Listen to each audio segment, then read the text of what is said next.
Number 1, I call Sue Webber. Thank you, Presiding Officer. To ask the Scottish Government whether it will provide an update on the investigation into the recent spike in deaths of newborn babies.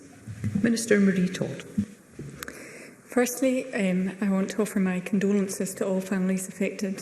While we might expect to see natural fluctuations throughout the year, given the high levels of deaths noted in March, we do intend to investigate further.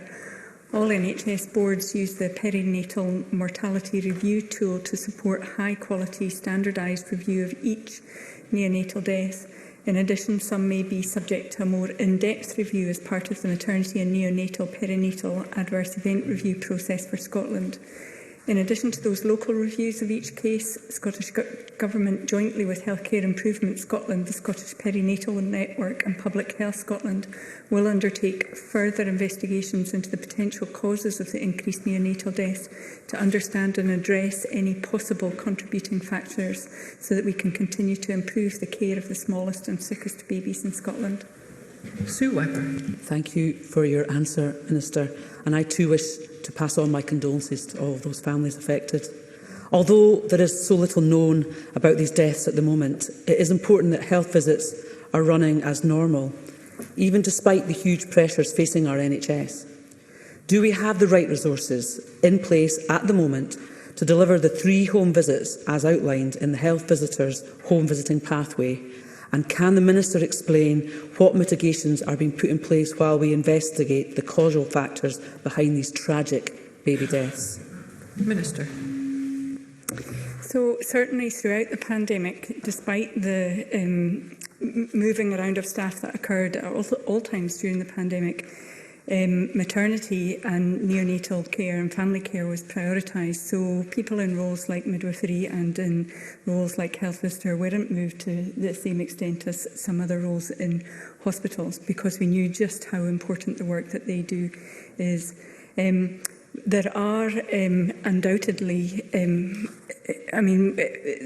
number of deaths, although absolutely tragic, is thankfully small, and that makes it particularly difficult to pick up on trends and what might be the underlying causes. But we are looking very carefully at the rate of death in March, and we will absolutely learn any lessons that can possibly be learned and ensure that if there are any particular institutional lessons that need to be learned, that will be taken forward as well. Sue Webber. I've got another one. Unfortunately, Presiding Officer, I only have one supplementary. Thank you, Ms Webber. I will take Paul O'Kane. Thank you, Presiding Officer, and I would like to add my condolences to anyone who has lost a baby. These are indeed tragedies. I think the Government has been right to make clear that there is no link to neonatal COVID or to the COVID-19 vaccine.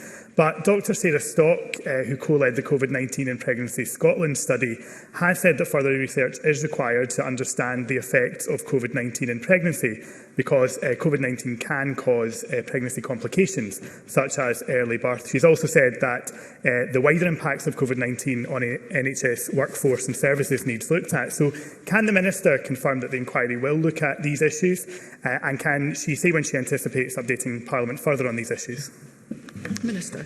So I can certainly say that there are several surveillance programmes which are focusing on the direct impact of COVID-19 on pregnant women and babies, and those are underway, including the COPS and the BPSU study, both of which are looking in detail at population-level monitoring and analysis of the occurrence and outcomes of COVID-19 infection and pregnancy.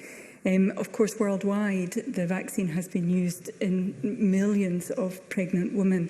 And I know there has been a lot of concern about using the vaccine in pregnancy. The evidence thus far suggests that the virus is significantly more dangerous to pregnant mums and to babies, and that the vaccine improves the safety at the moment. So I would like to give reassurance on that front.